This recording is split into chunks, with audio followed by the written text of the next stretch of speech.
O dom profético nas vésperas da segunda vinda de Jesus. Deus deu o dom de profecia a João Batista para anunciar a primeira vinda de Cristo. De modo semelhante, podemos esperar que ele envie de novo o dom profético para proclamar a segunda vinda, a fim de que todos tenham a oportunidade de se preparar para o encontro com o Salvador. Com efeito, Cristo menciona o aparecimento de falsos profetas como sinal de estar próximo a sua vinda. Mateus capítulo 24, versículo 11 ao 24. Caso não devesse existir verdadeiros profetas durante o tempo do fim, Cristo teria advertido contra qualquer pessoa que pretendesse ter esse dom.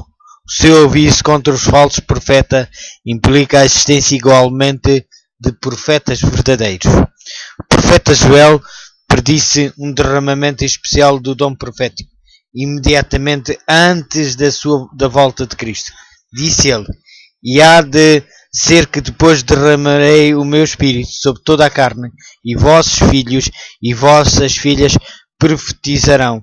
Os vossos velhos terão sonhos, os vossos mancebos terão visões, e também sobre os servos e sobre as servas, naqueles dias derramarei o meu espírito, e mostrarei prodígios no céu e na terra, sangue e fogo, e colunas de fumo. O sol se converterá em trevas e a lua em sangue, antes que venha o grande e terrível dia do Senhor." Joel, capítulo 2, versículo 28 ao 31. O primeiro Pentecostes viu uma notável manifestação do Espírito Santo. Pedro, citando a profecia de Joel, fez notar que Deus havia prometido essas bênçãos.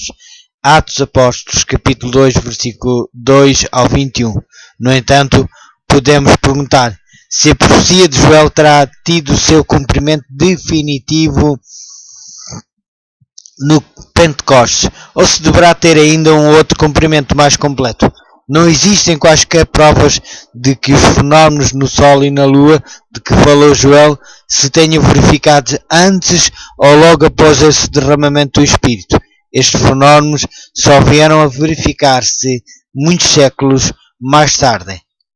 O Pentecostes foi, portanto, apenas um antegozo da manifestação completa do Espírito, antes do segundo advento. Como a chuva temporânea da Palestina caía no outono, pouco depois de feitas as sementeiras. O derramamento do Espírito Santo no Pentecostes inaugurou a dispensação do Espírito. O cumprimento final e completo da profecia de Joel corresponde à chuva seródia, que caindo na primavera fazia amadurecer o grão. Joel, capítulo 2, versículo 23. Semelhantemente, a concessão final do Espírito de Deus terá lugar imediatamente antes da segunda vinda de Cristo, após o predito sinais no Sol, na Lua e nas estrelas. Mateus, capítulo 24, versículo 29, Apocalipse, versículo 6, Apocalipse, capítulo 6, versículo 12 ao 17. Como a chuva seródia, este final derramamento do Espírito fará amadurecer a seara na terra. Mateus, capítulo 13, versículo 30 e 39. E todo aquele que invocar o nome do Senhor será salvo. Joel, capítulo 2, versículo 32. O dom profético na igreja remanescente. O capítulo 12 de Apocalipse revela dois principais períodos de perseguição. Durante o primeiro, que se estende de 538 depois de Cristo, a 1798 depois de Cristo. Está em Apocalipse no capítulo 12, versículo 6 ao 14. Os crentes fiéis sofreram uma perseguição intensa. De novo, antes da segunda vinda de Jesus, Satanás atacará o resto da sua semente. A igreja remanescente que recusa retirar a sua lealdade a Cristo.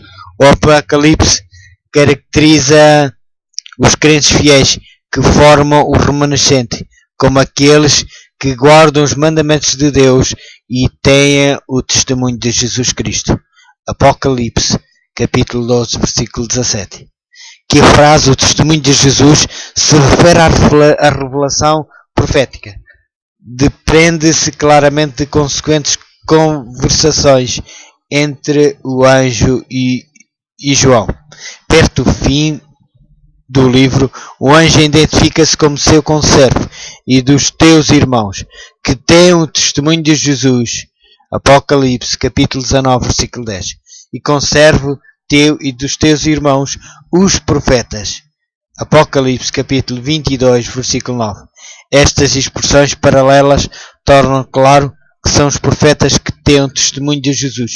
Isto explica a declaração do anjo de que o testemunho de Jesus é o espírito de profecia. Apocalipse, capítulo 19, versículo 10. Comentando este texto, James Moffat escreveu: porque o testemunho de isto é dado por Jesus, ou seja, constitui o espírito de profecia. Isto é, define especialmente os irmãos que têm o testemunho de Jesus como possuidores de inspiração profética. O testemunho de Jesus é praticamente o mesmo que Jesus a testemunhar. É a autorrevelação de Jesus, segundo Apocalipse, capítulo 1, versículo 1. Devido, em última análise, a Deus que move os profetas cristãos. Assim a expressão o Espírito de Profecia pode referir-se, primeiro, ao Espírito Santo, que inspira os profetas. Segundo, a operação do dom de profecia. Terceiro, ao próprio meio ou método da profecia. O dom profético, o testemunho de Jesus à Igreja, utilizando o meio da profecia, constitui uma característica distinta da Igreja remanescente. Jeremias associa a extinção da profecia à inexistência da lei. Não há lei, nem acham visão alguma do Senhor os seus profetas. O Apocalipse identifica a posse de ambos estes elementos como uma característica da Igreja do tempo do fim. Os seus membros guardam os mandamentos de Deus e têm o testemunho de Jesus Cristo. O dom profético. Apocalipse, capítulo 12, versículo 17. Deus deu o dom profético à congregação, ou seja, à Igreja, do êxito, para organizar, instruir e guiar o seu povo. Atos Apóstolos, capítulo 17, versículo 38. O Senhor, por meio de um profeta, fez subir Israel do Egito, e por um profeta foi ele guardado. Oséias, capítulo 12, versículo 13. Não é, pois, surpresa encontrar esse dom entre aqueles que estão envolvidos no êxito final, a fuga do planeta Terra, poluído pelo pecado, para Canaã celestial. Este êxito que se seguirá ao segundo advento é o completo cumprimento de Isaías, capítulo 11, versículo 11. Há de acontecer naquele dia que o Senhor tornará a estender a sua mão para adquirir outra vez os resíduos do seu povo que restarem. Socorro na crise final. As Escrituras revelam que o povo de Deus nos últimos dias da história da Terra experimentará toda a ira do poder do dragão satânico na sua tentativa final de os destruir. Apocalipse, capítulo 12, versículo 17. Este será um tempo de angústia, qual nunca houve desde que houve nação. Daniel, capítulo 12, versículo 1. Para os ajudar a sobreviver neste conflito, o mais intenso de todos os tempos, Deus deu aos seus filhos a certeza que não estariam sós. O testemunho de Jesus, o Espírito de profecia, guia-luzia em segurança até ao objetivo final, a reunião com o Salvador na sua segunda vinda. A seguinte ilustração explica a relação entre a Bíblia e as instâncias pós-bíblicas do dom profético. Suponhamos que vamos partir para uma viagem. O proprietário do navio dá-nos um livro com instruções, dizendo-nos que o mesmo contém as instruções suficientes para toda a nossa viagem e que, se o seguirmos, chegaremos em segurança ao nosso porto de destino. Tendo soltado as velas, abrimos o nosso livro para sabermos o que ele diz. Descobrimos que o seu autor estabelece princípios gerais para nos orientarmos na viagem e instruir-nos tanto quanto possível, prevendo as várias contingências que poderão surgir até ao fim da mesma. Mas também nos diz que a última parte da viagem será particularmente perigosa, que a configuração da costa muda continuamente, devido a areias movediças e a temperaturas. Mas para essa parte da viagem, diz ele, providenciei um piloto que se reunirá a vós e vos aconselhará de acordo com as circunstâncias que vos rodearem. E os perigos que houver, tereis de atender ao que ele vos disser. Com estas indicações, atingimos os tempos perigosos e especificados, e o piloto, conforme fora prometido, aparece. Mas há alguns elementos da tripulação a quem oferece os seus serviços insurgem-se contra ele. Temos o livro original, com as instruções, dizem, e isso nos basta. Confiemos nele, e só ele, e não queremos nada de si. Quem, neste caso, segue à risca o que vê no livro de instruções?